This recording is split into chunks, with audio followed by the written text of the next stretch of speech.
This episode is sponsored by Victory Grips. Victory Grips are the standard in hand protection, plus they just launched their new gym affiliate program. As affiliate owners, they understand the demands of gym owners. Their goal is to keep their gym referral program process as simple as possible. You'll receive educational content, early access to upcoming releases, and exclusive discounts for your members, plus received a percentage of the net sales. Find out more at victorygrips.com. Welcome to the Power Monkey Podcast, where we chat with the best in the world of fitness about what they do. I'm your host, Dave Durante, with my co-hosts this week being Jordan Samuel and Mike Service, and today our guest is Dr. Craig Heller. Dr. Heller is the Lori Loki Business Wire Professor of Biological Sciences and Human Biology at Stanford University. I was lucky enough to study under Dr. Heller when I was a human biology major at Stanford many years ago, and it's an absolute honor to have him on the podcast to speak about one of his companies working in the fitness recovery space, CoolMIT. Dr. Heller discusses what's really going on in your muscles when you work out, what causes fatigue to set in, and how the CoolMIT system can assist in helping to not only recover faster, but also increase your gains. I found this to be an absolutely fascinating conversation, and it helped clear up some misconceptions around fatigue causing factors. Dr. Heller takes some very complex internal functions and makes them accessible to the general population. I know we'll be making a more concerted effort to recover differently during my workouts after this conversation. We hope you enjoy this one as much as we did. Dr. Heller, thank you so much for being on the podcast with us. It's an honor to have you, and it's a pleasure to see you again. I don't know if it was passed along, but I was a student of yours 25 so years ago as a hum bio major at Stanford. And so to see your face again and to see you a part of now the fitness community is a pleasure. So thanks for being with us.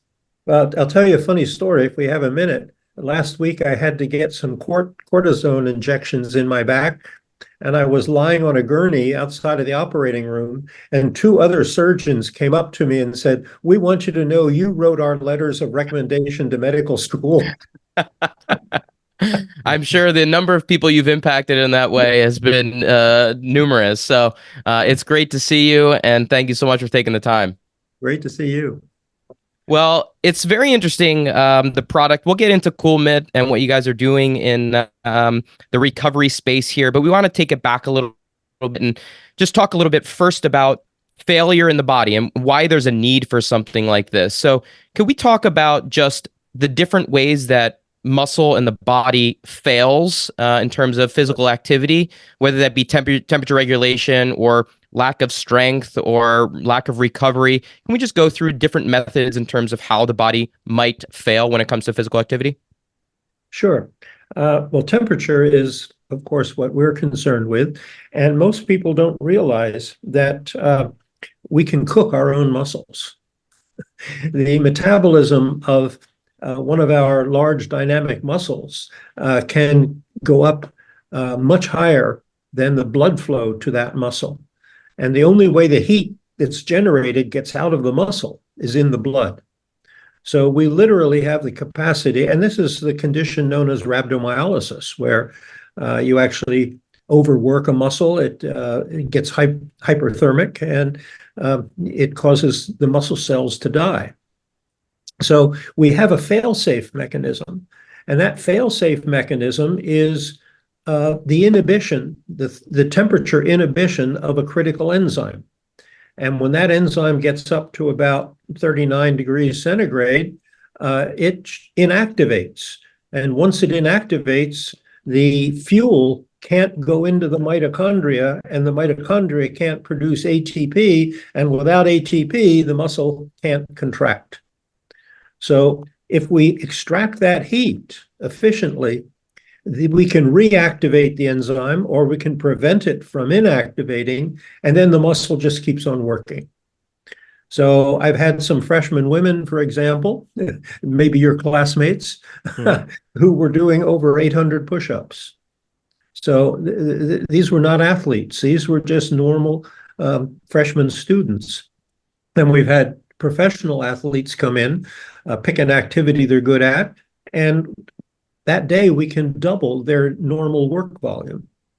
And when you get that kind of an increase in your work volume, you get a huge conditioning effect. So that's one of the limitations. Now, of course, hypoxia is another limitation.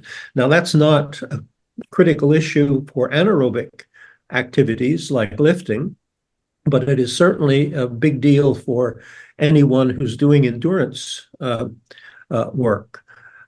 And essentially, if you shut off the supply of oxygen to the muscle, once again, you can't produce ATP. So we're not addressing that issue. That issue you have to address by choosing your altitude, Mm-hmm. breathing well, and conditioning as best you can to operate at maximum levels. There are a couple things you mentioned in there. One, what is the enzyme that is triggered? Just so that we can give it to our listeners something to be aware of when it comes to some of the science behind what's happening in the mechanism. It's a pyruvate kinase. So when glucose goes into the cell, it goes through a series of steps called glycolysis. And the bottom step is pyruvate. Okay? But just before pyruvate, it's phosphoenol pyruvate that has to be converted to pyruvate. So it's that conversion step that shuts off the supply of pyruvate to the mitochondria. This is all our hypothesis. I can't give you data other than the biophysical data that shows the temperature sensitivity of pyruvate kinase.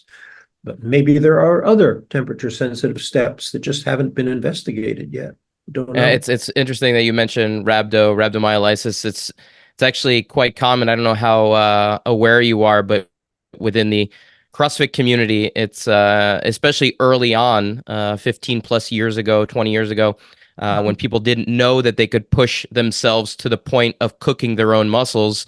It was rather common to see athletes have rhabdo, and became part of the lexicon within the CrossFit community early on. And I actually, unfortunately, had a bout of it myself early on when I was first starting CrossFit.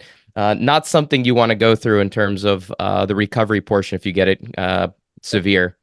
No, that's pretty bad stuff. Yeah. So taking it back even further, I think we heard you talk a little bit about some of the research that you've done on bears and how that research led to some of the thinking around how this could be applied to human performance. Would you mind just telling a little bit of some stories or some background in terms of how that research led you to where you are now on this? Actually, it goes back even farther than that, and it all started with a bet. So I had studied for many years how the brain controls body temperature, and that's what led to working on hibernation. So I was very familiar with hibernating animals.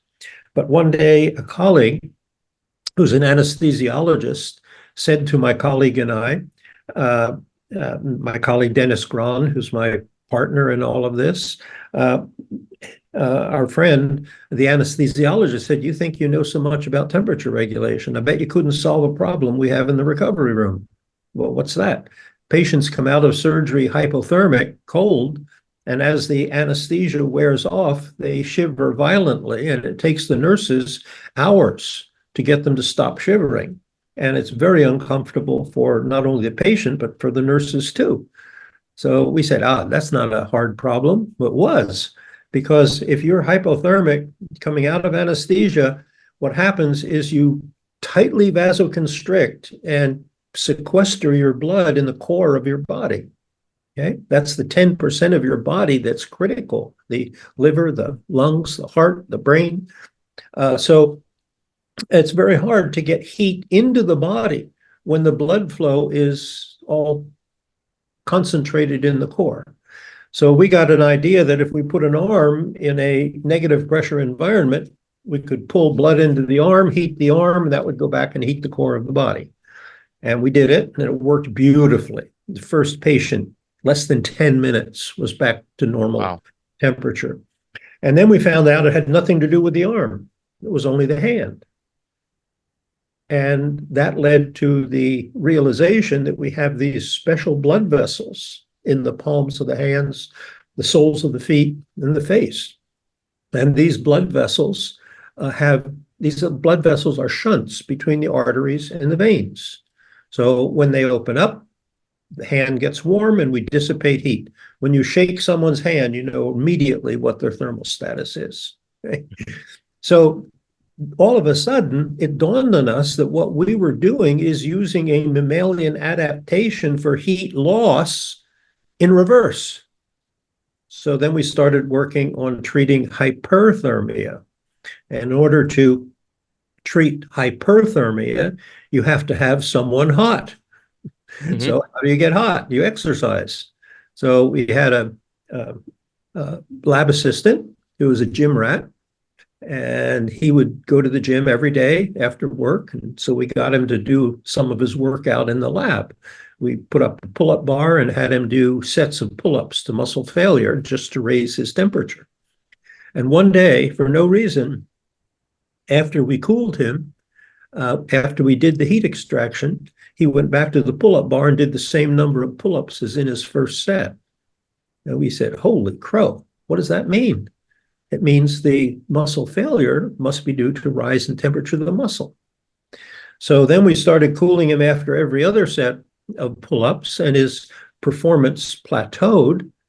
And in that one transition from one day to the next, his work volume went up by, I think it was like 25%, something like that.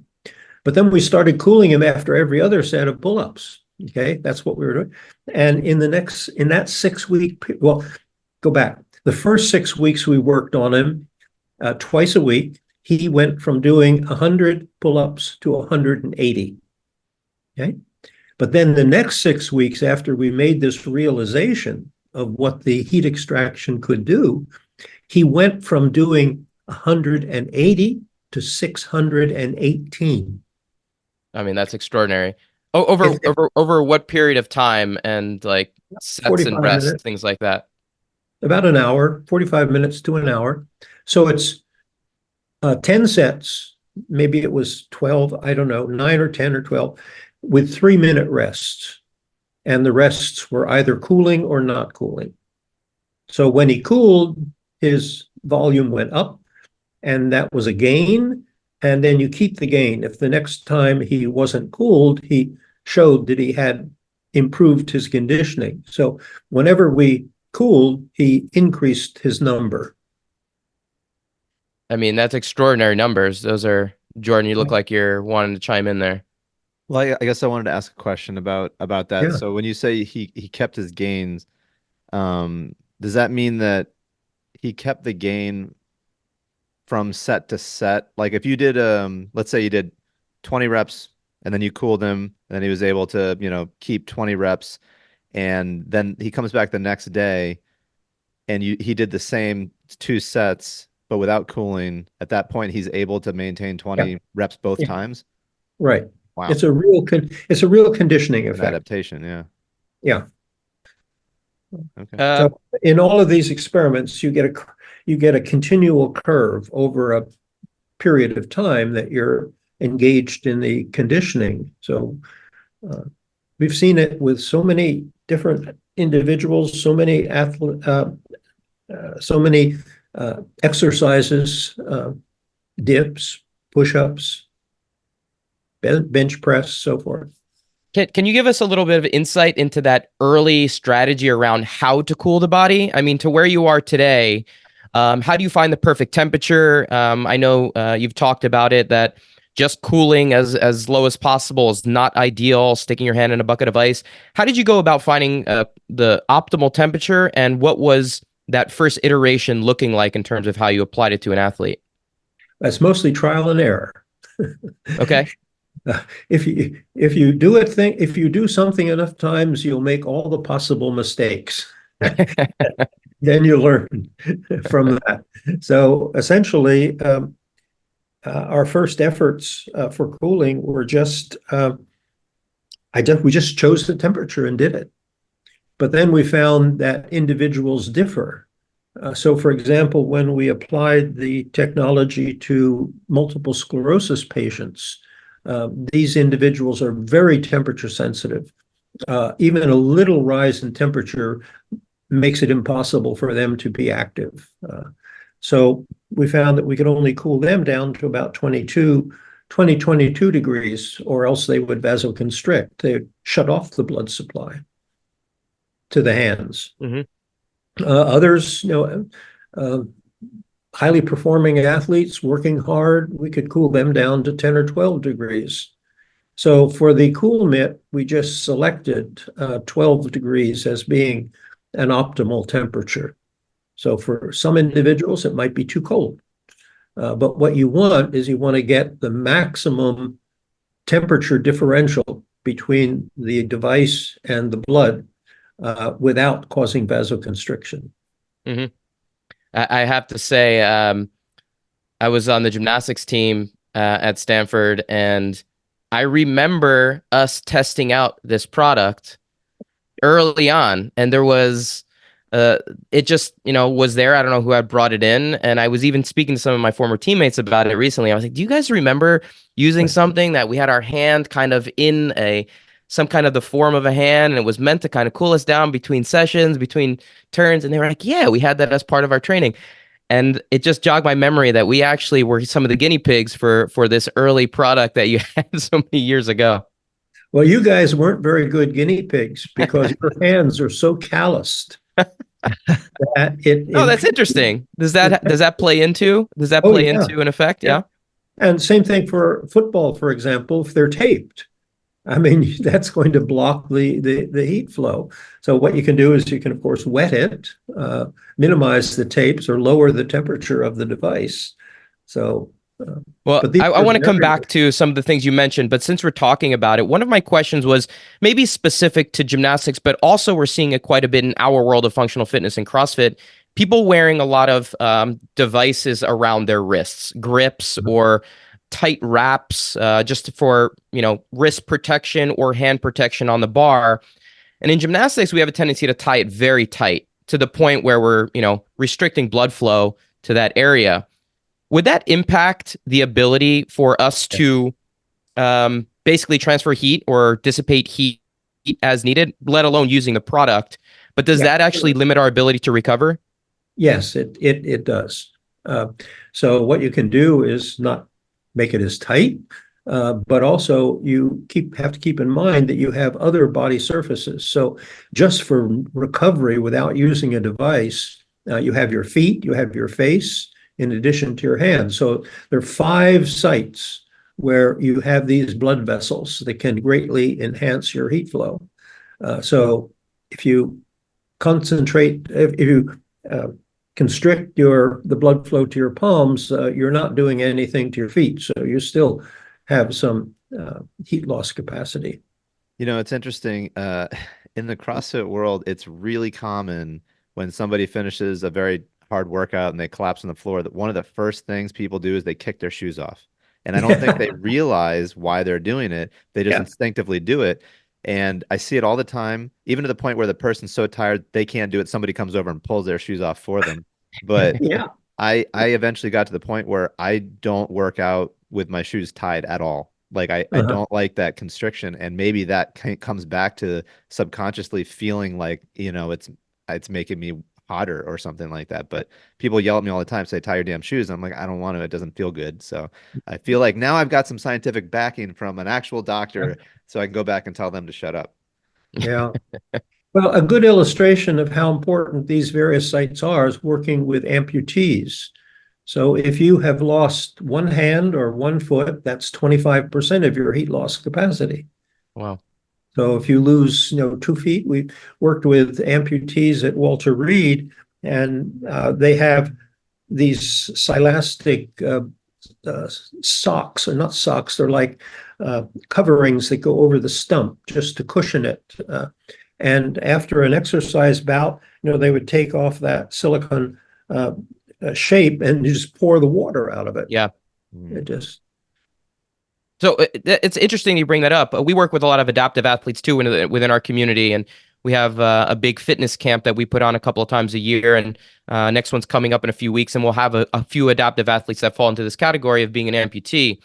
In those situations, what is recommended? I mean, if they're not able to regulate heat as effectively or as efficiently as someone that has all 5 sites available to themselves, what's a recommendation for them to be able to, recover as quickly as they can? Well, to maximize the use of the sites they do have, and that's what CoolMit would do if they still have, if they have their hands.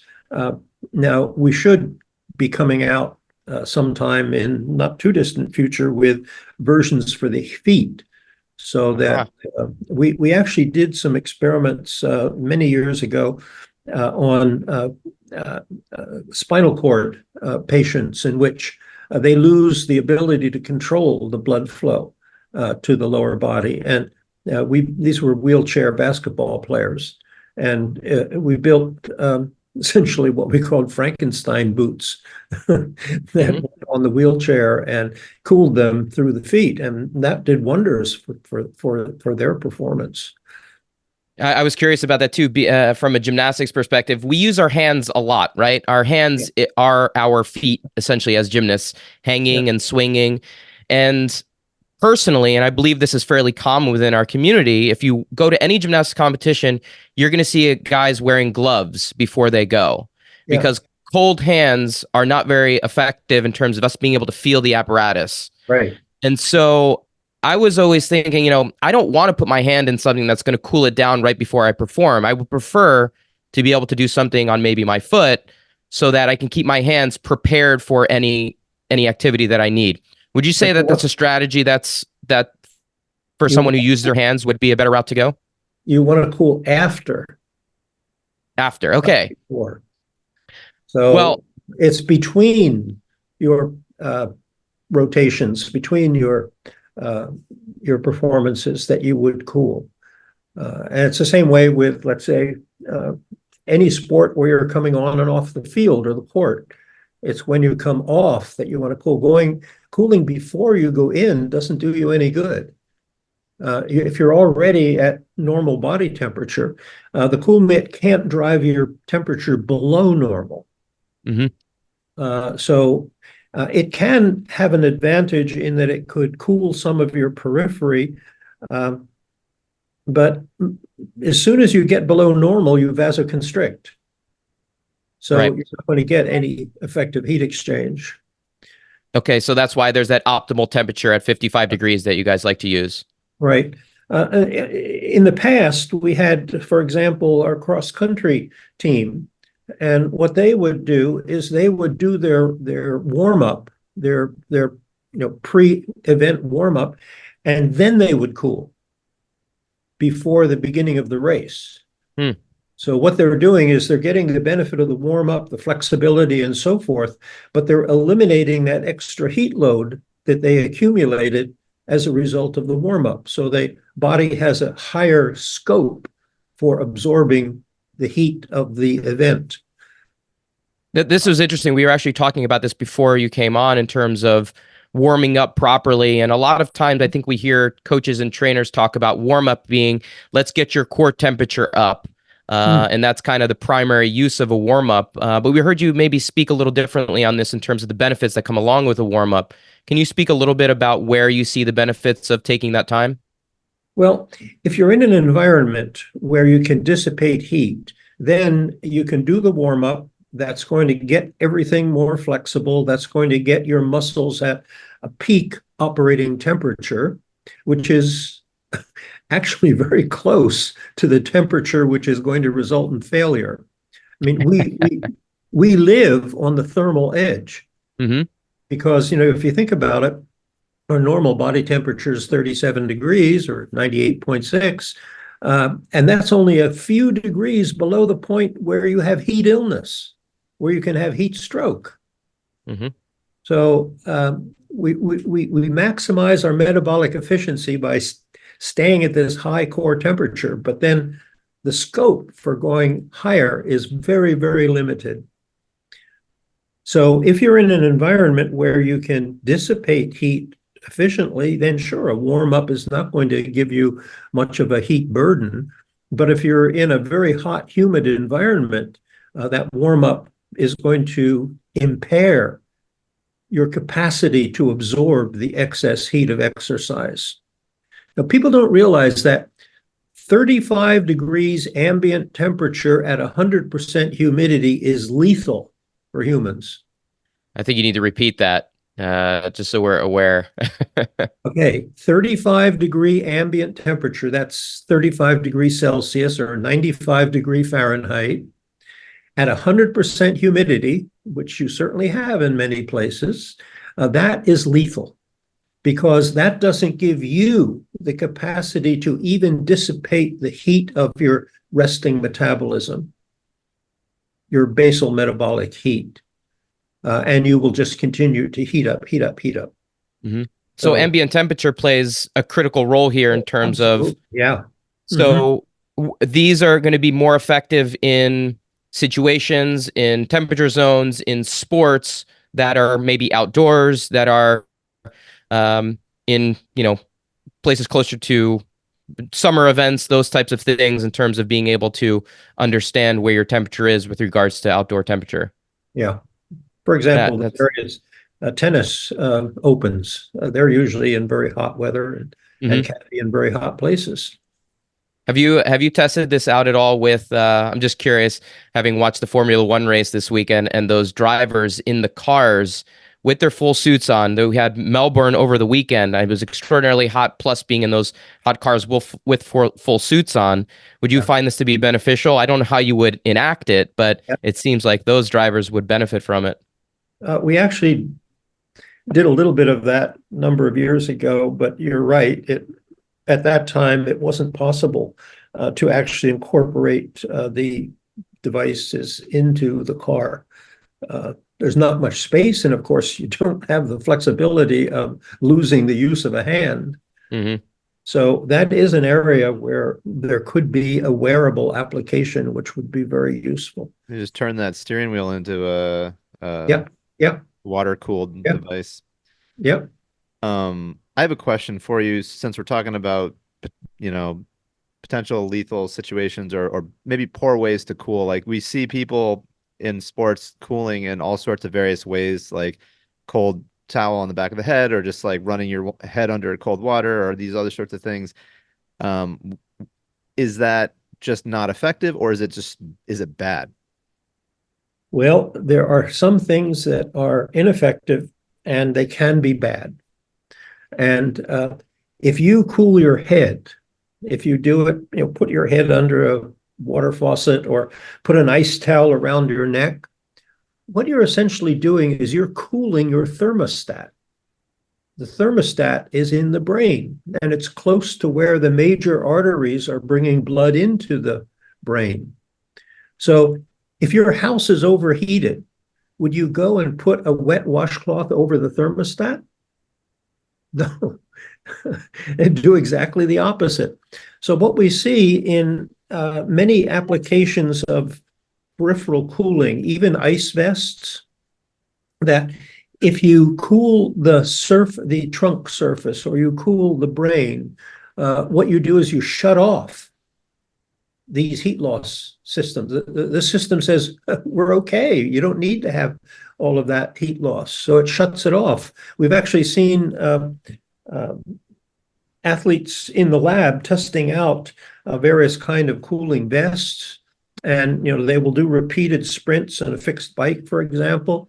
And as with each sprint, they're getting higher and higher, and then if the intervals between the sprints, they'll wear the air-cooled vest or something like that. And they say, oh, it feels great. This is wonderful. And we're watching their temperature continue to go up as the heat comes out of the muscles. So, yeah, there are things that you can.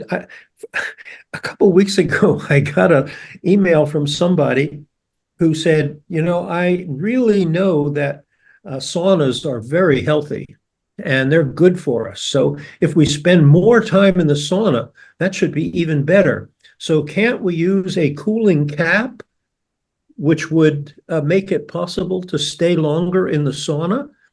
I thought, oh my God, what a good way to kill yourself. Because what you do is you shut off the thermostat. In other words, you inactivate the thermostat. Your core temperature is going higher and higher and higher and higher. And then you go out of the sauna, you take off the cap, and boom, all of that hot blood goes to the brain. That's something that, in general, I think that people are doing. They wear a hat. They wear what's called a sauna hat to do the same thing. And maybe it's not to the same extreme because you're not cooling it. Not You're cool. just Yeah. kind of insulating it a little bit. Yeah. But yeah, I mean, people do that all the time.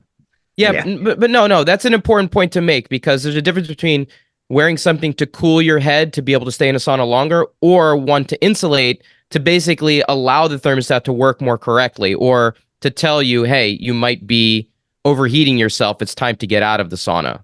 Is that correct to assume that a sauna hat is more used to protect than it is to keep you in the sauna for longer? Well, it's actually going to block the heat flow Mm-hmm. into the brain from the ambient. It's going to decrease that heat flow in Okay. insulating. I mean, insulation works both directions. Right. Mm-hmm. So Yeah, Yeah, and that's go ahead, Jordan. I was just going to say, if we're still on this whole subject of temperature regulation and saunas, and maybe like in our world, cold ice baths are a big thing too. And I'm curious to get Yep. your take on that, and whether or not you see a benefit there, or if you think it's overkill or not needed, or maybe it's not good for you. What's your take? I think ice bath, ice barrel, um, uh, ice pads that would go on elbows, shoulders, knees for inflammation.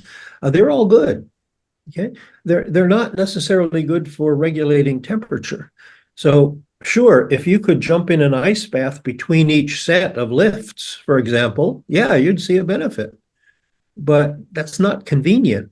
Well, what Mhm. about using it just for lifestyle improvement or these other sorts of things? Yeah. Well, just if you're looking at about the ice bath, using it after a particular workout would help prevent inflammation. Okay, that's the major benefit. The NCAA actually has as their standard of care for hyperthermia, for heat exhaustion, ice bath or cold water bath.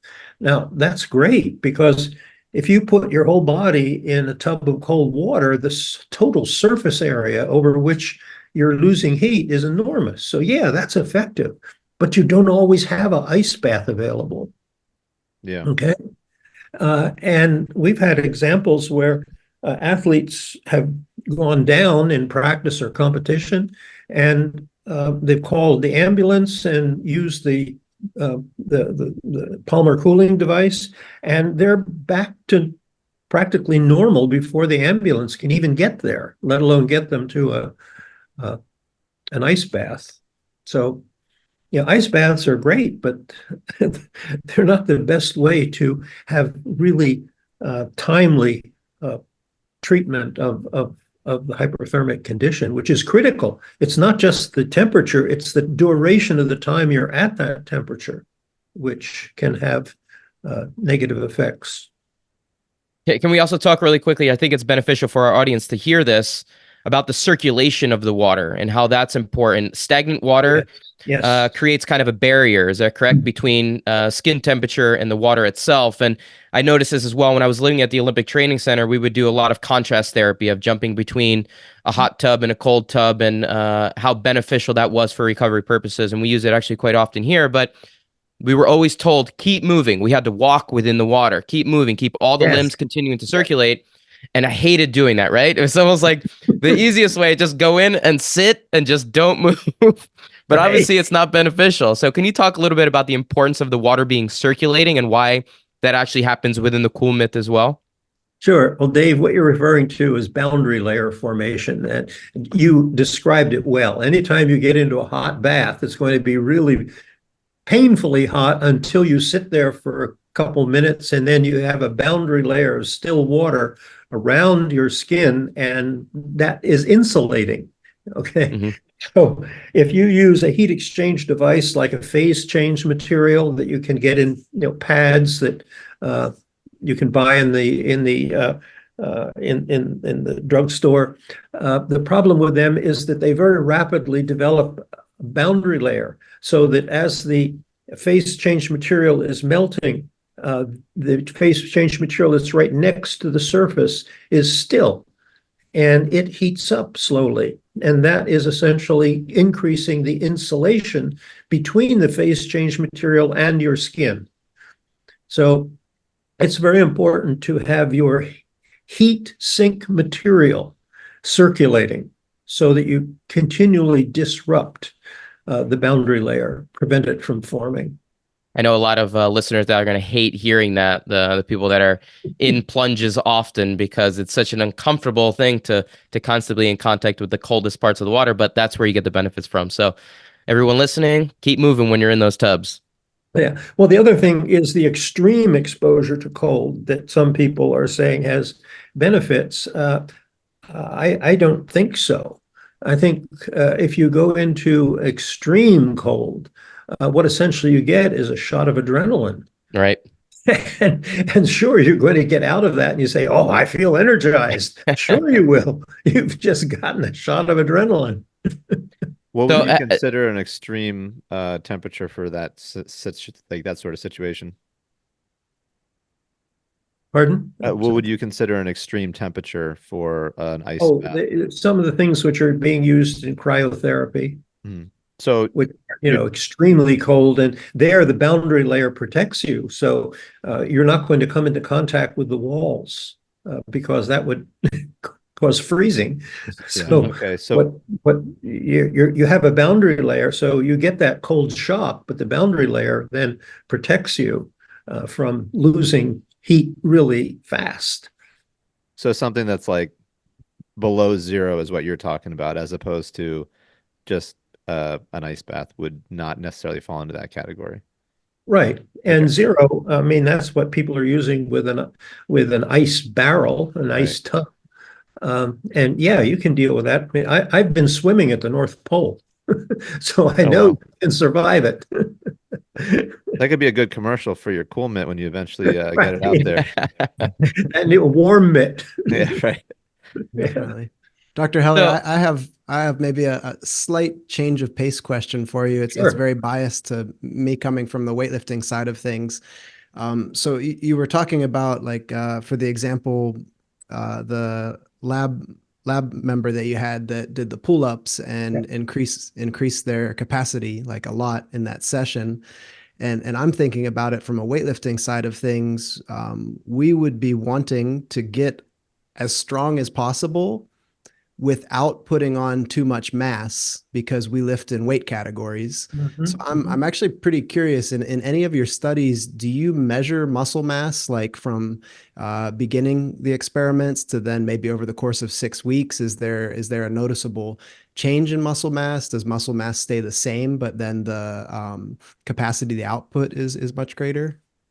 Well, if you do strength training, the only way you're increasing strength is by increasing the cross-sectional area of the muscle.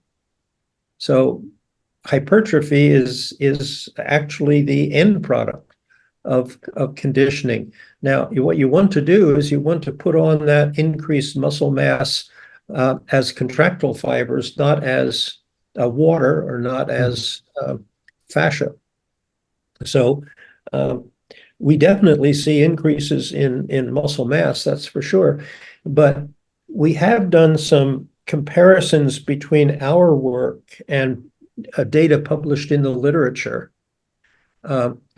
and specifically bench press studies, because that's something that you can reasonably expect is going to be controlled, and the replications. And I think we found about 10 or 12 papers in the literature which looked at the effects of bench press on individuals with anabolic steroids. Okay? And what they were getting in all of those studies is about 1% improvement per week. Okay? We get much, much, much greater than that. 5%, 10% improvement per week, or even doubling from one day to another for a given activity. So sure, it's going to cause an increase in muscle mass, but it must be that it's more effective muscle mass, because we see much greater gains in strength. I'll tell you a story. I mentioned earlier on, we had some women in a class that we were studying, and they were doing push-ups as their metric of improvement. And one day they came in and they said, Dr. Heller, you cost us a lot of money. Why? We had a formal dance this weekend. We all had to buy new sleeveless dresses. Some bigger shoulders. Yeah. Yeah. And I ask because like one curiosity I would have. So I would think of it, let's say for an Olympic weightlifter, you're oftentimes trying to increase your leg strength. So for me to make a big increase in leg strength, I might end up taking like a full year of trying to increase volume and manage recovery and have, some increased calories, all of these things.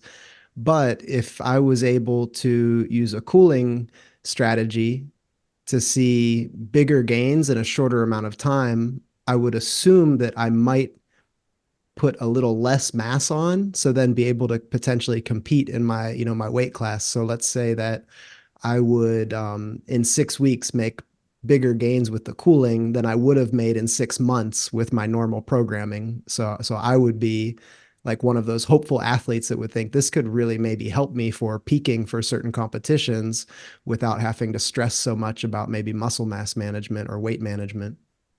Yeah, I think that that's highly likely. I don't have any data which contributes to in analyzing that proposition. All I can say is that still strength boils down to cross-sectional area of the muscle.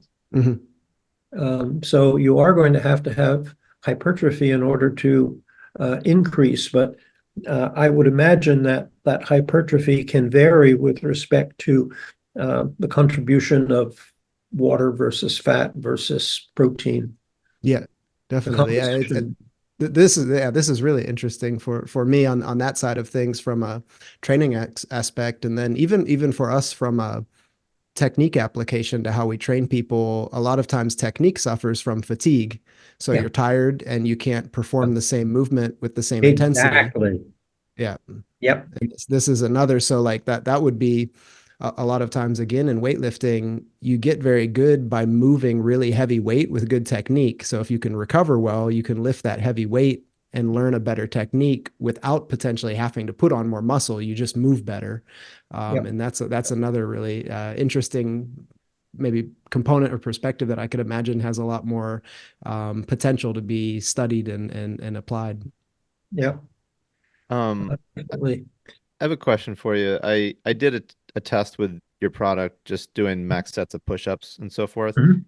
And I guess I felt when I would do each set, I would go to failure. I felt like it was the thing that was limiting me was a buildup of lactate.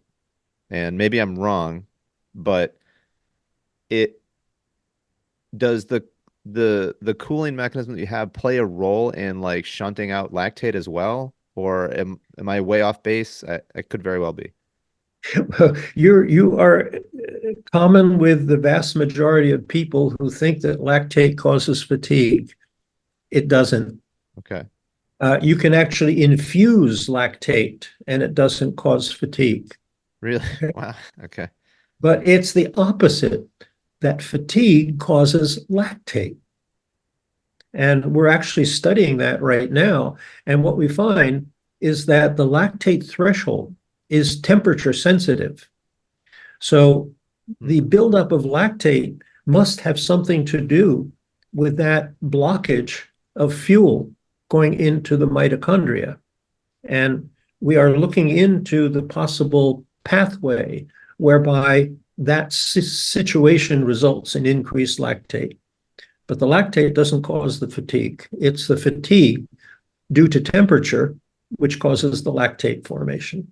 Or I think this is incredibly critical for listeners out there to hear again, and maybe it comes back to the opening conversation around,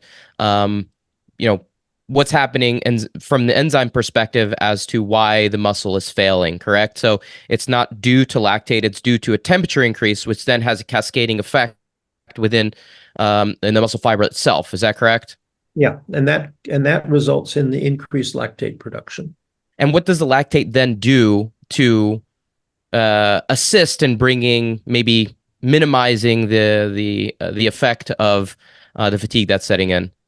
Well, lactate is a metabolic intermediary, and it gets metabolized. So that's why you have, lactic acid debt and alactic acid debt. If you worked hard, you can restore your red blood cell oxygen binding in a short period of time, but you can't metabolize all that excess lactate in a short period of time. So your temperature will remain a little higher, your metabolism will remain a little higher while you're undergoing this recovery. So essentially lactate is a metabolic fuel. So it gets converted back to glucose and transported back to the muscles. And lactate is also critical for the brain. It's an important fuel for the brain. It's produced by the white matter, the astrocytes, the glial cells. They produce lactate and feed it to the neurons. It's such a critical understanding versus what a lot of people out there within the community think some of these mechanisms and how they work. But I think it feeds into maybe one of my last questions here around soreness and the DOMS and delayed onset muscle soreness with regards to how this system can maybe lessen the effects of soreness that come along with high fatiguing workouts. Can you talk a little bit about how this has been shown to be beneficial in that sense? Sure. We're actually very timely. We're about to begin this summer research project on DOMS.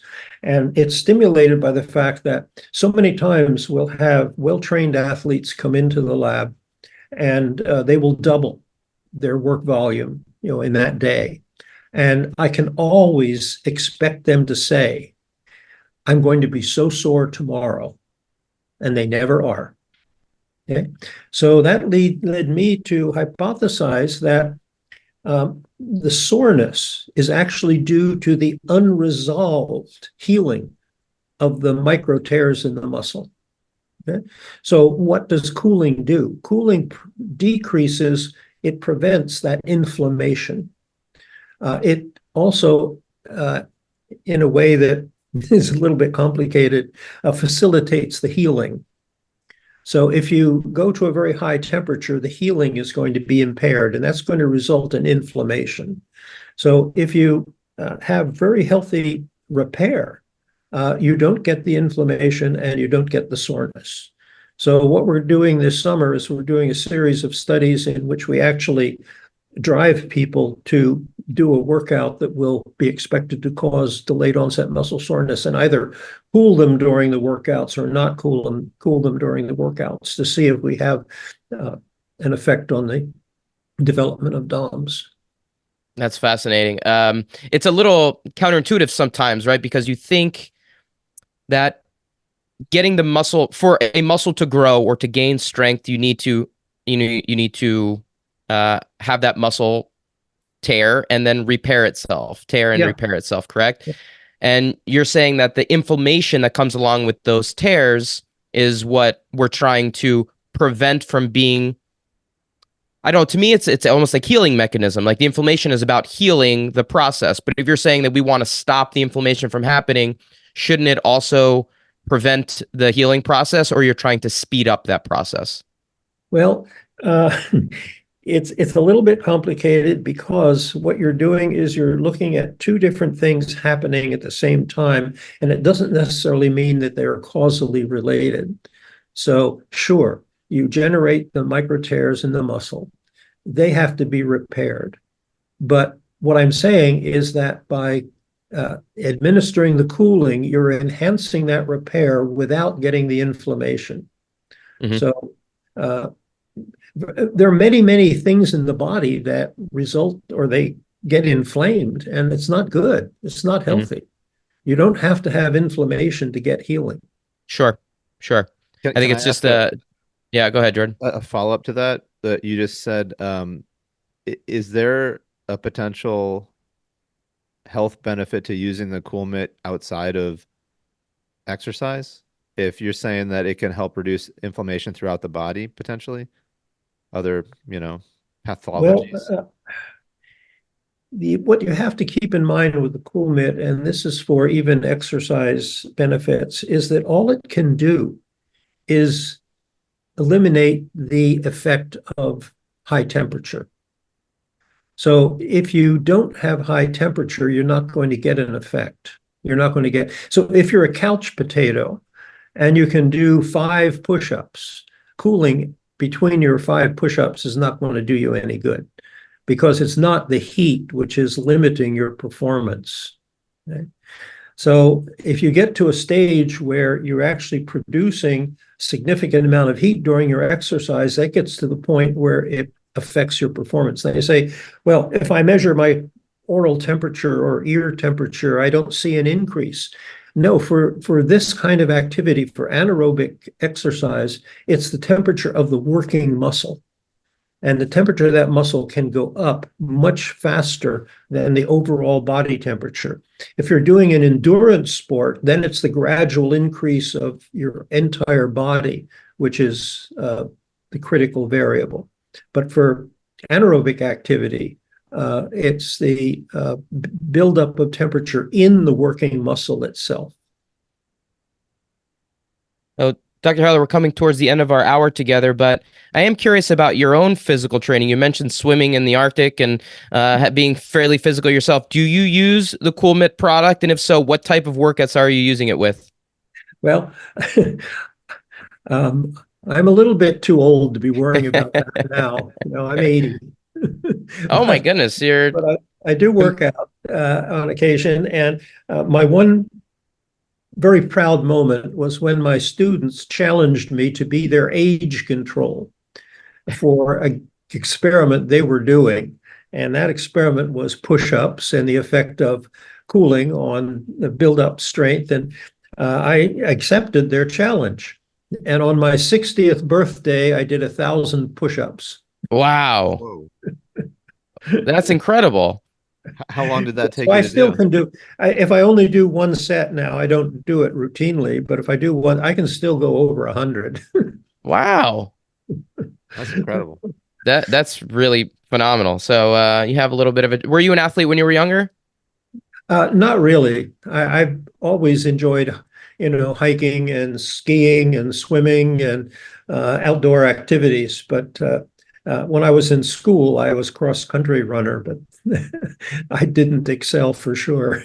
Well, we have a fun question that we always ask our guests, and not quite sure if you have an answer from your experience as an athlete, but is there a sport that you prefer, either weightlifting or gymnastics? This is a competition that me and Mike have going back and forth with our guests, and we have a tally. Weightlifting or gymnastics, what do you prefer? Well, I guess weightlifting. Mikey, got that one. I knew I loved you, Dr. Heller. Thank you so much for that.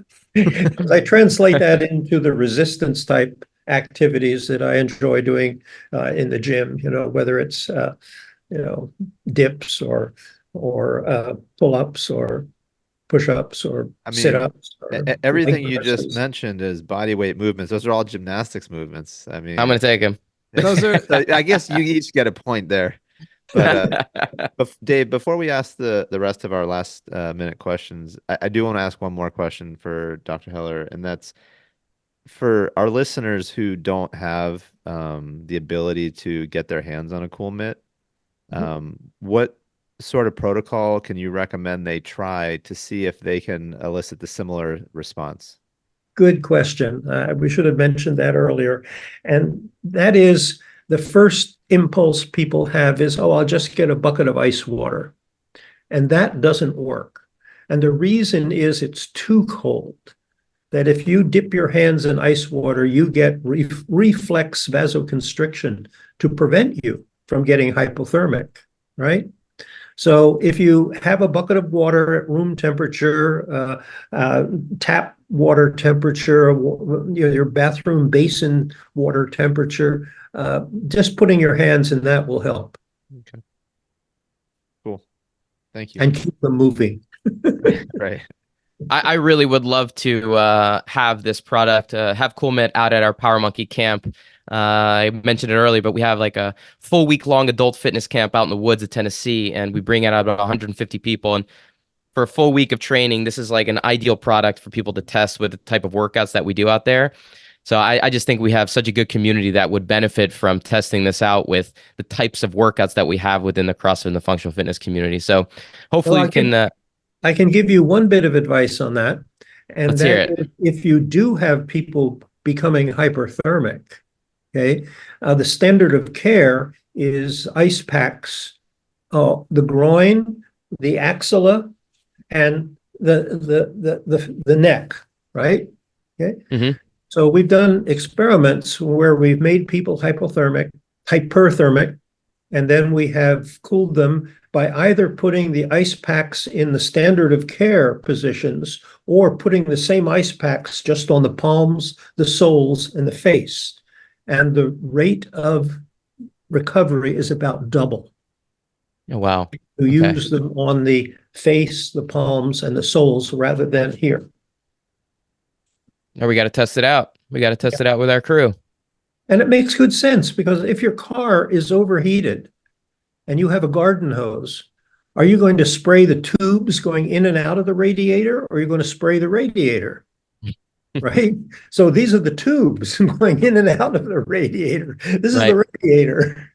I mean, that's just important to understand anatomy too, like what those systems are actually doing versus just saying, hey, I'm sweating from these areas, so this is where my temperature is being regulated from. Right. Yeah. Dr. Heller, one or two more questions, quick ones for you. If there's a guest that you think would be great to have on the podcast, maybe someone that works in your lab or another professor at Stanford, someone that would be a good interview, anyone that you would recommend to have on the podcast? We have one, actually a couple, Erica and Justin Sonnenberg, who work on the microbiome. And the microbiome is something that I think needs a lot more attention with respect to our health and our fitness. So they would be good. Another person Fantastic. Is Christopher Gardner. And Chris is a nutritionist. So he would be very helpful. I mean, the big deal is comparing our current Western industrialized diet with healthier diets that are seen elsewhere in the world. Okay. Mm-hmm. Perfect. Jordan's taking those notes and be able to reach out. We appreciate those. Last question for you. If you're a book reader, which I'm sure you are, is there anything that it could be something around the technology and what goes into CoolMet technology, but is there a book that you would recommend our listeners check into? Oh, golly, I wish there were. I can't come up with one other than writing it. I have trouble finding time to write it. Maybe we could pass along the research studies on some of these things so people could have a little bit more scientific understanding of what's happening. But the Sonnenbergs have written a recent and a very good book essentially on the relevance of the microbiome and diet. So that would be a good book. I'm blocking on the name of it right now. We'll make sure to link it in with the podcast itself. Last question, with all the amazing things you got going on, where can people follow along with you personally, along with the CoolMet? Where's the best place for our listeners to follow up with anything that might want to have question-wise? Well, coolmet.com will get you right to whatever is current, whatever is local. If people have specific questions, they can try emailing me. hcheller@stanford.edu. Can't promise I can respond quickly, but I try. Perfect. Well, Dr. Heller, it was a pleasure. I really appreciate the time. We can't wait to continue to test the CoolMet product, all the great results. And for all the listeners out there, we will be giving this a try at our Power Monkey camp. This is going to be coming out right around when we have our next camp out in Tennessee. So listen closely, follow along at powermonkeyfitness.com and at powermonkeyfitness on Instagram. And for our listeners, thank you all for listening.